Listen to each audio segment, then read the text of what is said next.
4 మధ్య మీరు లడ్డు తిని ఉంటే అది కల్తీ అయి ఉంటుంది అనేది ఒక దుష్ప్రచారం, విష ప్రచారం అనేది భక్తుల ప్రజల తలల్లో ఎక్కించే ప్రయత్నం, కుట్ర భయంకరంగా జరుగుతోంది.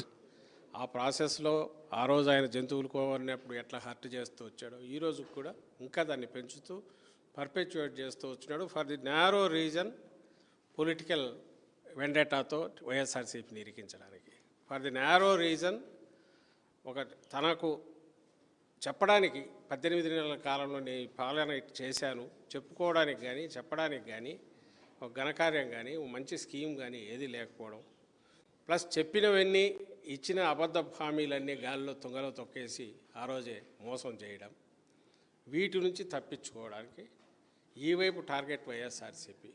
నేమ్ ఇట్ లిక్కర్ స్కామ్ అని వాళ్ళు పేరు పెట్టిందైనా, అలాగే ఈ లడ్డు అన్నా, ఇప్పుడు పరకామణి అనే ఇంకోటి తీసుకున్నా, వాళ్ళ హయాంలో మొదలై వాళ్ళు ఇప్పుడు 3 పూలు 6 కాయలుగా కల్తీ మద్యం ఏదైతే తయారు చేస్తున్నారో ఫ్యాక్టరీలు పెట్టి, అది బయటపడితే దాన్ని కూడా తెచ్చి మా మెడకు చుట్టాలని చూసిన, వీటన్నిటి వెనక ఒక్కటే ఏదంటే తన తప్పులు తన అబద్ధాల నుంచి జనం దృష్టి మళ్లించడం, అలాగే మా మీద కక్ష సాధింపుగా వైఎస్ఆర్సీపీని దాంట్లో ఇరికించడం.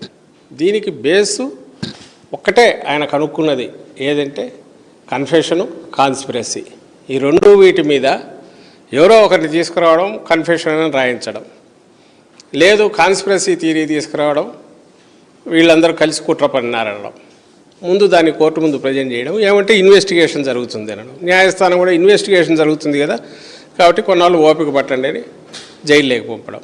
సో ఆయన ఒక దెబ్బకు 2 పిట్టలు అన్నట్టు తను మా మీద కక్ష సాధింపు తీర్చుకుంటున్నారు, ఇంకోవైపు తన మోసాలు అబద్ధాలు చెప్పినవి వాటిని కప్పిపుచ్చుకోవడానికి ప్రయత్నం చేస్తున్నారు, ఇంకోటి ప్రజల్లో విష ప్రచారము అవి బాగా విపరీతంగా చేస్తున్నారు. అందులో భాగంగానే లడ్డూది కూడా జరుగుతుంది.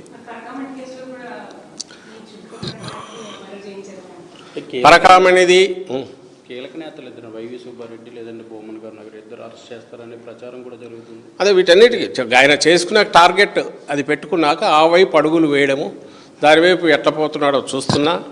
దీనికి సంబంధించి ఇప్పుడు ఆయన పెట్టుకున్న లాయర్ ఎవరైతే ఢిల్లీ లాయర్ ఉన్నాడో, చంద్రబాబు కేసు ఆ రోజు వాదించిన లాయరే ఈరోజు ఆయనకు వేరే అసైన్మెంటే లేదు.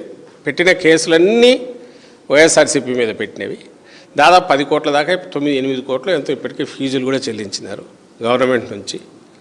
ఆయన వేరే వాటికి ఏదైనా కన్స్ట్రక్ట్ పెట్టుకున్నా దీనికి మాత్రం ఉంటుంది, వాటికి చెల్లిస్తున్నాడు. నేను చెప్పిన టార్గెట్ పెట్టుకొని ఆ టార్గెట్కి తగినట్టు కథ అల్లుతున్నాడు. మీడియాలో ఆ ప్రచారం జరుగుతుంది, కోర్టులో ఇన్వెస్టిగేషన్ జరుగుతుంది, కొన్ని రోజులు ఓపిక పట్టండి అంటున్నాడు. కానీ ఈ రోజుకు నేను అడుగుతున్నా, లిక్కర్ స్కామ్ అన్నాను ఇప్పటికీ ఏమన్నా తేలిందా ఇందులో కానీ లడ్డు దాంట్లో కానీ? లడ్డూది అడుగుతాను, హౌ కెన్ యూ డిఫరెన్షియేట్ 2024 అని మధ్య పీరియడ్ 2019-2024 ఎట్లా తీస్తారు? 2019 May 30th వరకు ఉండింది